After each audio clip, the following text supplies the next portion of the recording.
Hi everybody, Julie here and welcome to this week's sales tip. And this week, what I'm going to share with you are some hints and ideas about quote following up. It seems to be the hot topic and I've had lots of conversations with people about this over the past 3 or 4 weeks. Things along the line of when should they follow up, how should they follow up, and conversations around why they don't follow up the quotes that they're sending out. Bottom line is when you do send out a quote, it is imperative to follow that up. It gives you control of the sales process. It communicates to your customer that you are interested in working with them and that you're very, very keen to do business with them. And what it also does is it enables you to have conversations which could lead you to some important competitor information, particularly if your quote is a number of 1 or 2 that are on the table. And that's invaluable information to have. But first, let's have a chat about how you should follow it up and when you should follow it up.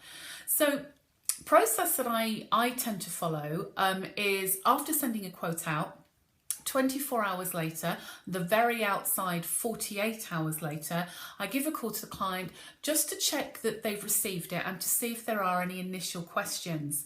Now, what that enables me to do is to check that they've received it. Sometimes I've followed them up and customer haven't had it for whatever reason, it's ended up in a spam box. So number one, it makes sure it gets it on the table. Asking if they've got any initial questions, well, what tends to happen is 2 things.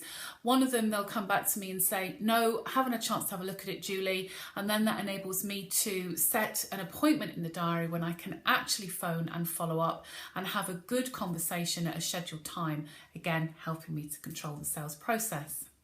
If there are any initial questions that I can answer for them, again, answer those. I can have conversations with them. And if they're ready to go, then great. I've got an answer in sales moving through very, very quickly. But again, if they're not ready at that point, again, we can schedule it. And if you're up against other competitors, again, we know. So actually phoning and following up quotes is vitally important. It helps you also maintain that sales pipeline. If you've got any questions about this, please do feel free to give me a call. Telephone number you can reach me on is 01933 328 100 or email me at julie@thesales-manager.co.uk. So I hope you've enjoyed this week's tip and look forward to seeing you next week. Take care. Bye.